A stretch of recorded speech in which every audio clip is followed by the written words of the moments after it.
Ya, Assalamualaikum warahmatullahi wabarakatuh.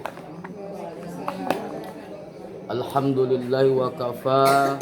Salli wa sallim ala sayyidinal Mustafa wa ala alihi ahli sidqi wal wafa. Ashhadu an la ilaha illallah wahdahu la syarikalah wa ashhadu anna sayyidana Muhammadan abduhu wa rasuluh alladzi la nabiyya ba'dah. Allahumma fasalli wa sallim wa karim wa majid ala sayyidina Muhammad wa ala ali sayyidina Muhammad, amma ba'd. Ibu yang dirahmati Allah, bersyukur kita kepada Allah dengan ucapan alhamdulillah rabbil alamin. Banyak kita solawat dan salam kepada Rasulullah sallallahu alaihi wasallam. Mudah-mudahan kita yang hadir pada saat ini, keluarga di rumah ini, keluarga kita di rumah adalah pada umat yang mendapatkan syafaatul uzma di yauma la yanfa' malun wala banun illa man atallaha biqalbin salim. Amin ya rabbal alamin. Ibu-ibu yang dirahmati Allah,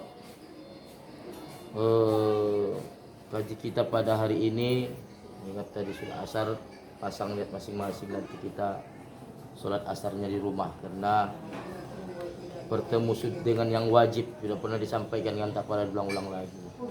Maka didahulukanlah wajib menuntut ilmu. Kenapa? Karena kalau saya tinggalkan sekarang ibu, saya sholat di masjid, saya yakin pulang dari masjid ibu pun dah cabut semua. Jadi berapa sajalah kita berikhtiar, kita mengaji dulu. Yang mengaji ini pun penting dalam agama ini. Dan mudah-mudahan insya Allah nanti kita masih mendapatkan waktu yang masih fadilah. Karena cepatnya waktu ini ya, lama-lama nih karena habis bahan saya yang selesai lagi tadi ya. Nah, ibu-ibu yang dirahmati Allah Subhanahu wa taala, di dalam kitab Hilyatul Auliya, yang makna kitab itu adalah perhiasan para wali-wali Allah, ulama. Dalam kitab tersebut ada lebih kurang 800 biografi ulama, pribadi ulama, sekaligus ungkapan-ungkapan mereka, pendapat-pendapat mereka, yang ini ditulis oleh Al-Imam Asy-Syaikh Abu Nu'aim atau Abu Nu'aim. Di dalam jilid 1 saya baca ada pendapat ungkapan daripada pesan daripada Sayyidina Ali bin Abi Thalib. Kenal ibu-ibu Sayyidina Ali bin Abi Thalib? Kenal lah. Adalah sahabat pertama, dia adalah sepupu Nabi Muhammad, anaknya Abu Thalib, paman Nabi. Kedua, apalagi Ustaz manantunya Nabi Muhammad, nikah dengan Siti Fatimah. Kemudian yang ketiga, sahabatnya pula termasuk 10 orang yang pertama kali masuk Islam dari golongan anak-anak. Beliau masuk Islam umur 10 tahun. Ya. Ada pesan dari Sayyidina Ali bin Thalib di dalam ini saya baca, andai pun engkau menunggangi unta sampai unta tu tua, kau pun ikut tua, takkan dapat kau ilmu ini. Kalau tak bisa, tak kau amalkan atau kau pelajari, kau amalkan. Apa itu? Beliau mengatakan, siapa beliau tadi? Sayyidina Ali, dalam kitab Hilyatul Auliya tadi, ada 5 hal ibu-ibu yang dirahmati Allah yang perlu kita hindari dalam hidup ini. Nanti kalau ada ustadz mengatakan 6, mungkin membaca kitab yang lain, waktunya panjang. Ada nanti ustadz menyampaikan 4, ya, kita berhusnuzon, dia membaca kitab lain, waktunya pendek. Ustadz mengapa 5? Ini pendapat Imam Ali dalam kitab Hilyatul Auliya, perhiasan para wali-wali Allah.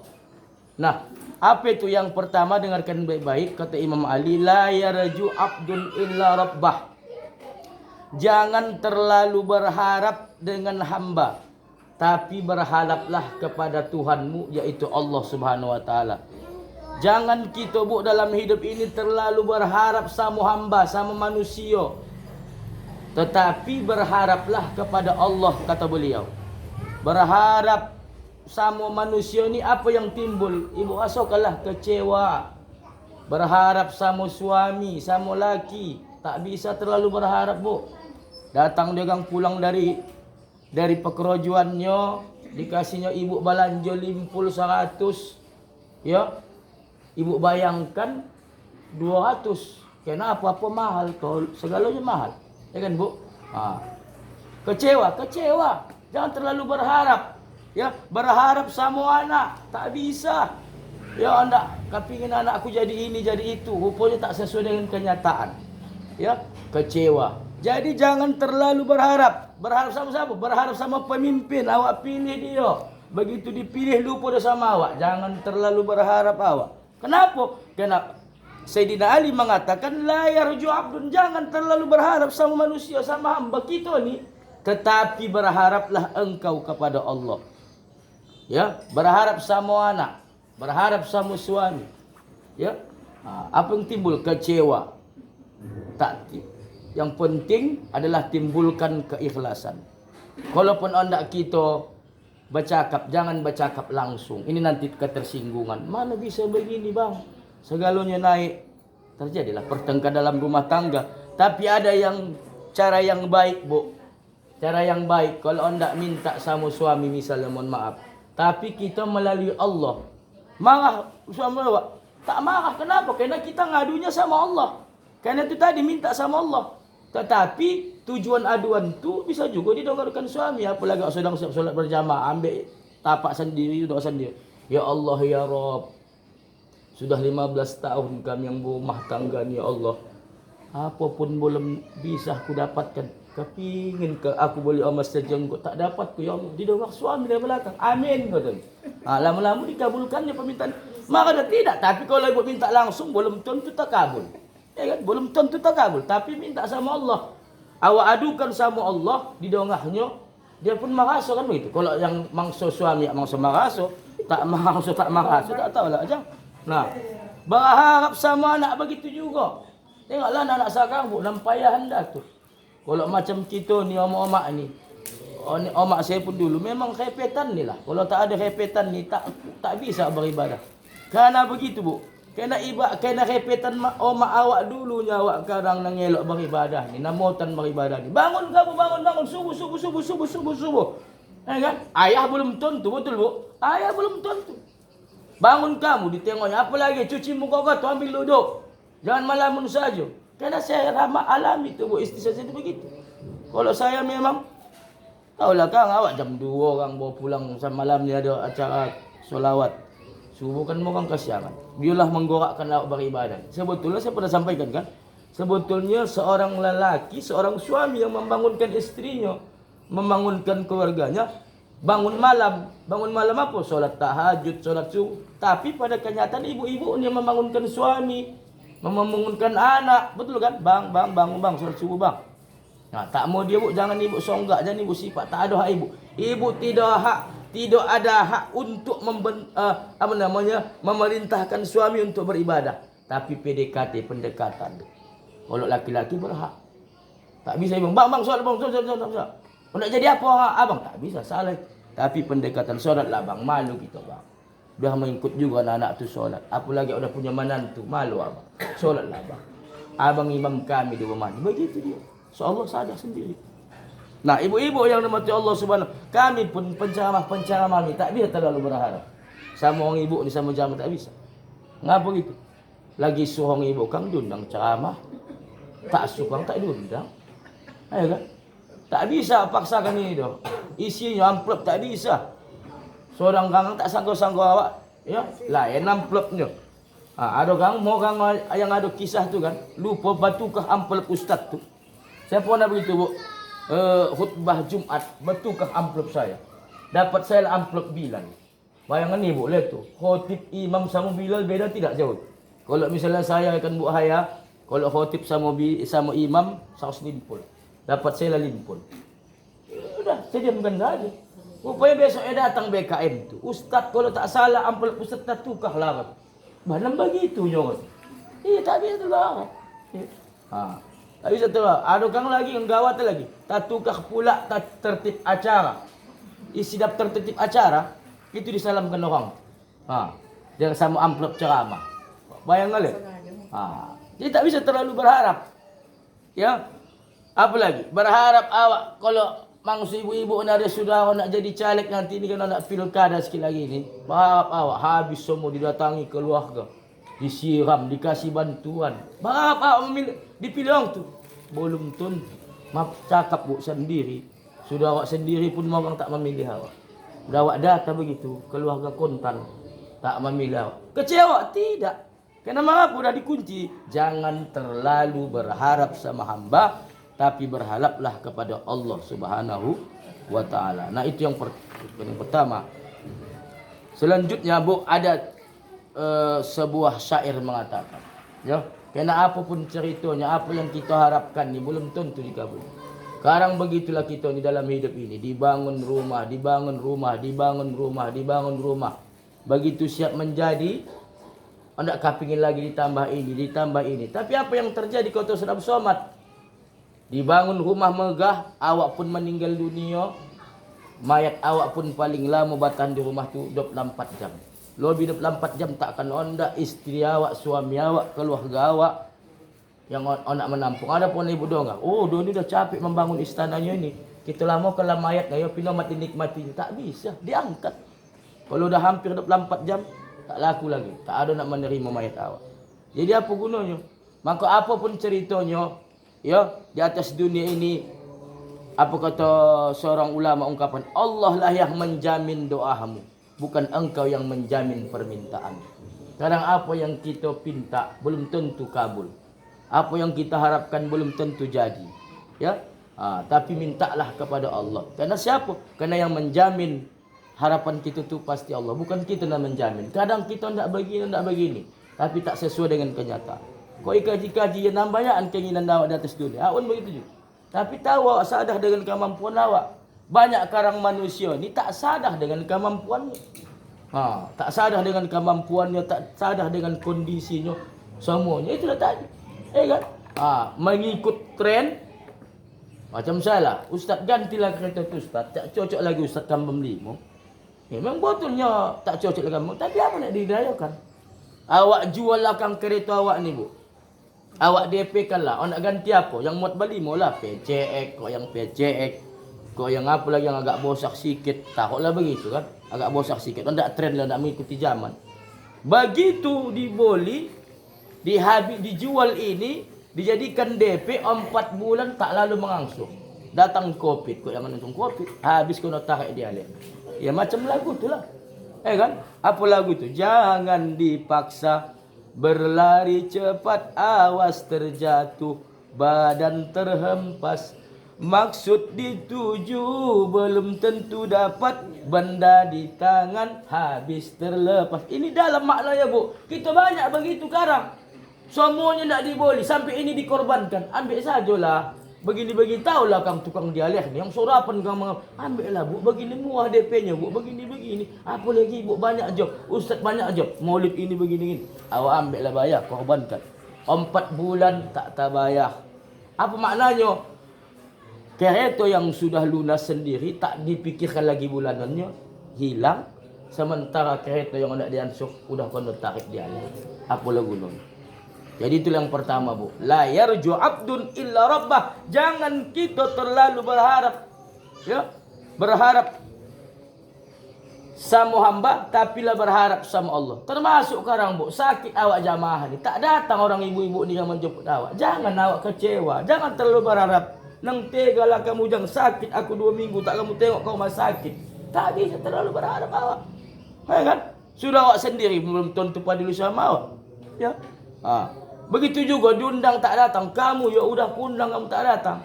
Intinya apa? Jangan terlalu berharap dengan hamba, tetapi berharaplah kepada Allah Subhanahu wa taala. Ya, sakit awak tak dijongo. Padahal begitulah dalam hidup ini bu. Toman apa istilahnya? Kawan basuh kau nang banyak. Betul tak? Kalau ibu lagi naik daun, oi, suami ibu tokek. Kakakku, kakanda. Ya, cair lah, cair. Tapi kalau sudah jatuh awak, habislah. Semua tak kena layau. Tak kena layau. Betul kan bu? Kalau naik daun awak, apalagi suami awak lagi menanjak, kan buaya. Betul buaya? Betul cerita saya. Semua mengelak kakanda, macam-macam kami lagi. Abang dah, siap perintah. Sampai apa kata Ustaz Janim Jet, Allah yarham. Kalau bisa, buang angin orang kaya tu. Ah, bapak sehat kata. Bapak sehat kata. Kenapa? Kena cahaya kan begitu. Bapak sehat kata. Tak golak-golak gitu. Tapi kalau awak sudah jatuh habislah, tak lagi. Kawan basonang tu banyak, kawan tagolak tu banyak. Kadang bu, kawan yang kompak, yang doks, nalak, saban, sohing bersama awak. Tibu ada masalah sama awak, dia puak-puak cuek, puak-puak tak tahu. Kadang di WA pun payah tak mengangkat. Tapi kalau lagi naik daun awak, ayah mak, apa khabar kakanda? Apa khabar kakak? Set kakak?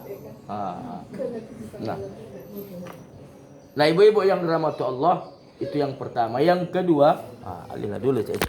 Stop. Yang kedua, apa yang kata Imam Sayyidina Ali? Ya, yang harus kita hindari dalam hidup. La yakhafu illa damba. Apa pahamnya? Jangan merasa kita ni dihantui, ditakuti akan dosa-dosa yang lalu. Kalau kemarin saya sampaikan dalam kitab Nasuhul Ibad kan, ada 4 tanda bahagia, ciri bahagia. Salah satunya apa saya katakan? Dikatakan oleh Imam An-Nawawi Al-Bantani dalam kitabnya Nasihat-Nasihat Hamba, yaitu untuk dosamu ingatlah. Ingat dosa awak supaya apa? Supaya timbul mawas diri, hati-hati, tak jatuh ke lubang yang sama. Cukup pisang berbuah 1 kali. Tetapi dalam hal ini pendapat Sayyidina Ali beda lagi. La yakhafu, jangan merasa dihantui. Diingat boleh, tapi dihantui jangan. Ini kan banyak orang yang pesimis dengan dosanya. Ayolah kak mengaji kita. Tak lalu dah lagi adik.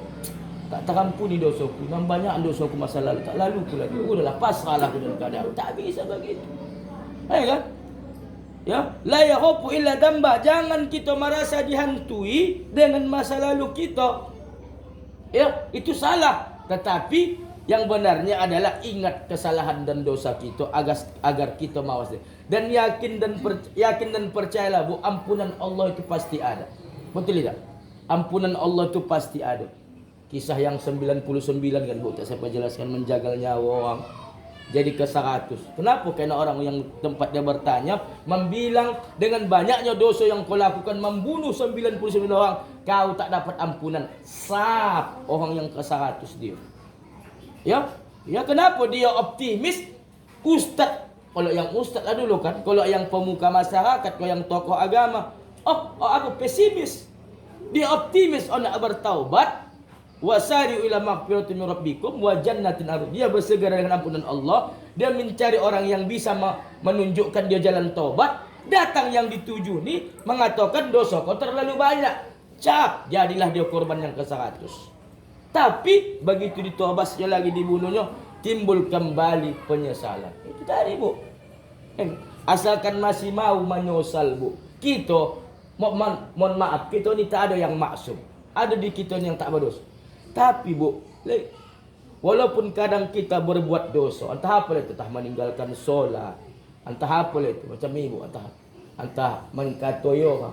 Tapi begitu awak melakukan hal-hal yang mendatangkan dosa, tapi timbul dalam hati awak menyesal, itu dah paten itu bu, udah paten. Itu dah paten kata ulama. Maka ada 2 cara, kata Sayyidina Abu Bakar dan Abu Atiyah. Ya, jangan merasa dihantui dan tertipu dosa mula. Ada 2 cara. Kalau engkau mampu menangis mengingat dosamu, maka menangislah bu. Tapi perlu saya garis bawahi. Kadang kita ni mohon maaf bu, menangis ketika ada di keramaian. Apa paham Ustaz? Ya, begitu ada istighosah, apalagi ustaznya pandai malema. Astaghfirullah Rabbal baraya. Astaghfirullah. Ayo bu, kuat-kuat bu. Bukan ibu, contoh ini. Astaghfirullah. Ingat bu, dosa ibu, dosa sama orang tua bu, dosa bosa, dosa sama suami. Dilemaknya awak, mak kalau ibu saya jadi lah. Menangis sejadi-jadinya. Tetapi kata Sayyidina Abu Bakar, engkau menangis di tengah-tengah keramaian, itu bagus. Tapi hati-hati kalau dia tu ada unsur imannya mantap. Tapi kan awak ria timbulnya. Iya, kan? Ngapa cik menangis? Tak tahu aku sampingku menangis laku kau. Iya. Sekarang mengapa kau menangis? Bah kau pun mengapa menangis kau? Ada kang menangis, bukan menangis motor. Astaghfirullah Rabbal baraya. Tanyaklah dosa-dosa. Tak bilang menurut tadi. Kenapa tadi ku dengar itulah kakak tersinggung-singgung. Wih dek, bagi itu tadi ustaz tu mengingat dosa-dosa. Tak ingat aku ansuran punya kau tu. Aku tak menangis. Ansuran dia pula dia tak ingat. Jadi bagaimana cara? Ikut istighosah. Tapi lebih baik bu di kesendirian. Memang kalau kesendirian payah kita ni menangis. Cubalah bu tes. Kalau hebat ibu menangis di kesendirian. Karena termasuklah kata Rasulullah. Ini ceramah yang saya baca. Ada 3 golongan yang membuat Allah tu menarik murka. Macam semalam kejadian Gompo di Bandung. Ya, ada 3 hal di Cianjur. Apa kata Allah dalam hadis kursi? Begitu aku nak menurunkan balaku, ku tarik gara-gara 3 hal. Yang pertama katanya, ditengoknya di tengah malam masih ada orang-orang tua yang mau berzikir, memohon ampun, menangis kepada aku. Itulah solat tahajud. Macam-macam ibu-ibu inilah. Ya, orang-orang tua saya. Allah urungkan muka kenapa? Oh iya, tengoklah cik tu bayar hajah tu. Ya, menangis dari tengah malam di saat hamba-hambaku sedang tidur lelap. Diurungkan Allah lah murkanya, azabnya. Apalagi ditengoknya yang kedua, bayi-bayi malam menangis, maaf cakapnya disusukan oleh ibunya. Apalagi yang menyebabkan Allah menarik murkanya bu, ditengoknya hewan-hewan melata mencari makan. Ku tarik balik azabku kata Allah. Jadi kau kaji-kaji kenapa ajab turun kuasa tak balik kot. Ya disuruh Allah, orang tuanya berzikir, ini tidak. Orang tua menyusu tengah malam, bayi-bayi dibuang, kan binatang-binatang dibunuh, tak balik kot bu. Jadi itulah balok. Kenapa? Banyak sekarang rumah-rumah maksiat. Itu faham. Orang tua disuruh berzikir tengah malam. Astaghfirullah. Tak balik ikut orang tua buat maksiat di tengah malam. Ya, anak-anak dipabunuhi, bayi-bayi banyak keguguran. Ya kan? Itulah murka Allah. Sementara 3 hal yang menyebabkan muka Allah tak turun. Apa lagi cara kita, Sayyidina Abu Bakar mengatakan supaya kita ni bu optimis dosa kita ni diampunkan Allah. Banyak kita bertakziah. Jadi rupanya kata Sayyidina Abu Bakar bu, melihat orang yang meninggal dunia itu dapat juga menyebabkan kita ni optimis dosa kita mendapatkan ampunan. Dan kita mawas diri atas perbuatan-perbuatan dosa kita yang lalu. Kalau perlu dipegang ni si mayat, dingin uya macam mana awak besok ayah. Tengok. Bukan sebaliknya, jangan awak meninggal tu sudahlah si kawan kemalangan. Asyik nambatannya. Ini penyakit. Datanglah dia kan meninggal. Ditanyalah istri kawan. Kenapa bang tu sakit? Kamu aku ada. Tiba-tiba saja dia. Iya kak, kamu along kakak bawa. Sumpah kamu sakit. Batanya. Sampai di mana kamu bumikan. Sementara kawan lagi berduka. Jangan banyak tanya. Duduk diam, elak awak berzikir. Baca Quran. Gila batanya.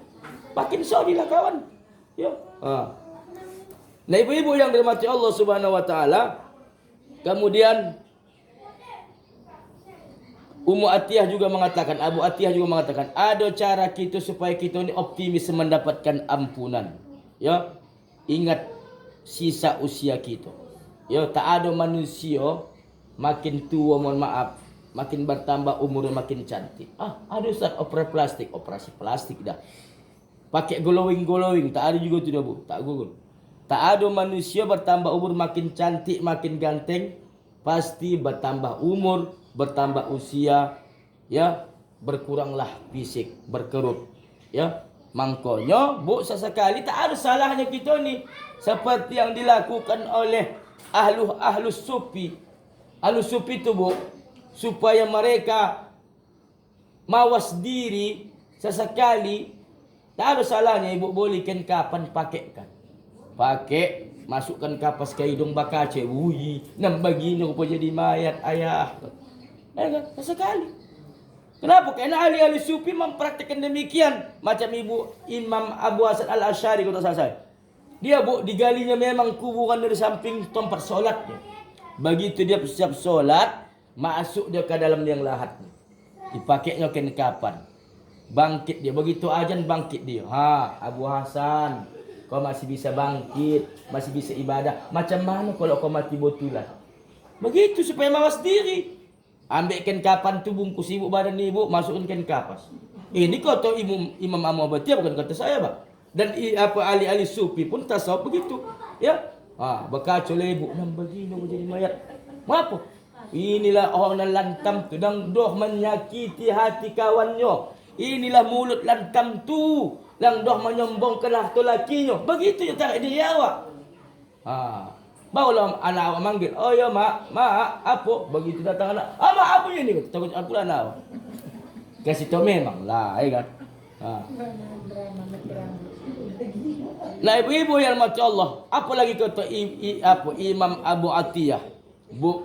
Seandainya setiap kesalahan dan dosa yang kita lakukan, pernah juga sampaikan ini, ya, tercium bau, maka akan terbongkarlah rahasia kita selaku manusia, dan satu pun manusia tak ondak duduk sama kita. Apa paham Ustaz? Setiap kita melakukan kesalahan, ini tadi supaya kita mawas diri, ya. Setiap melakukan kesalahan, melanggar perintah Allah, ya, kemudian melanggar larangan Allah, dikirim Allah bau dalam badan kita ni, ya. Satu pun manusia tak akan ondak duduk sama kita. Usahakan bau, Bu.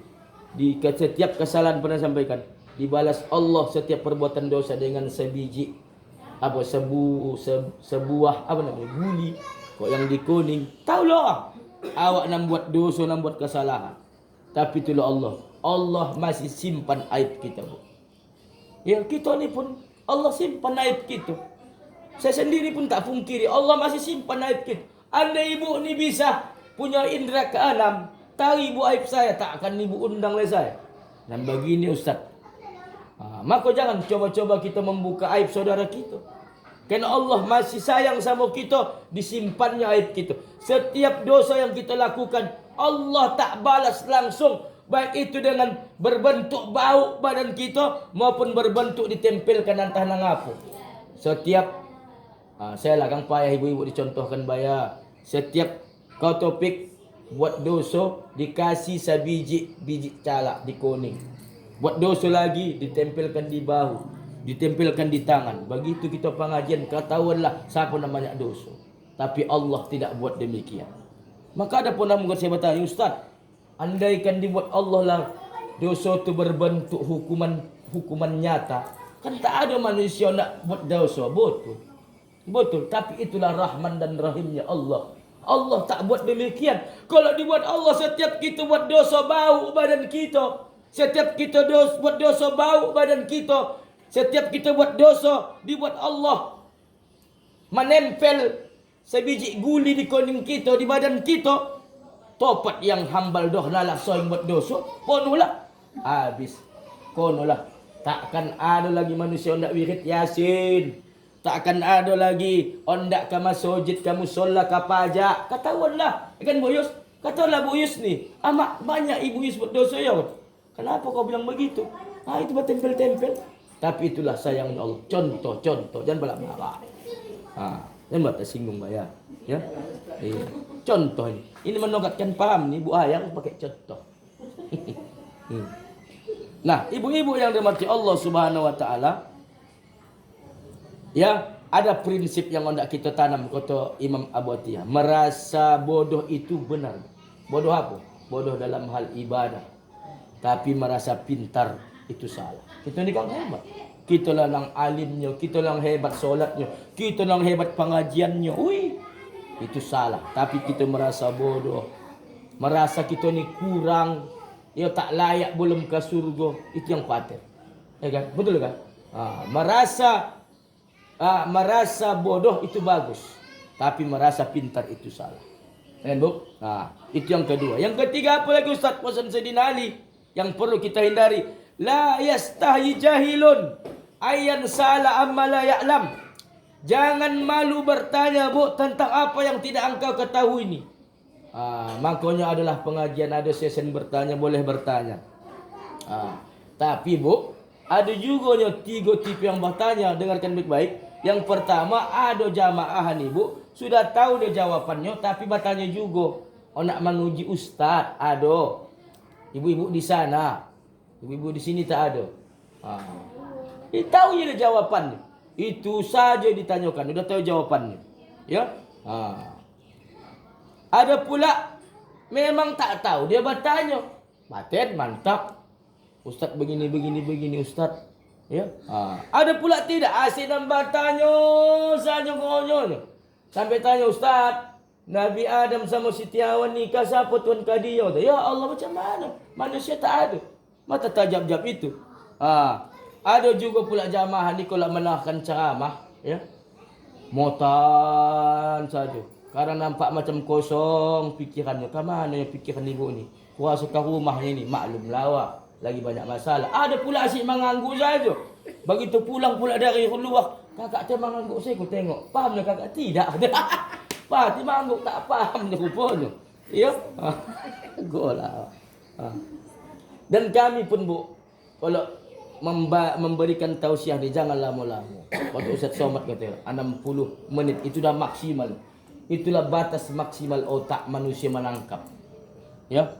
Tapi kalau ustaz-ustaz yang lain ada mengatakan 45 menit. Saya pun kalau khotib tak mau saya lama, 15 menit. Dan kuat. Cara tausiah ataupun khotib Jumat harus kuat, Bu. Kalau tidak tidur orang. Ada yang Kang Bu solat Jumat ni numpang tidur dia. Numpang tidur. Saya dah tengok tu Bu mulai. Apa lagi ustaz memang solambat. Assalamualaikum warahmatullahi wabarakatuh. Innal hamdalillah. Habis. Mulailah waktu cagak 1. Cagak 2 lama-lama tertidur. Saya tidak, Bu. Saudara-saudara sekalian, mak sentak awal. Boleh saya, Bu. 15 menit tak lama-lama. Ya nak bakal-akal juga. Kita pun yang ceramah tak usah lama-lama.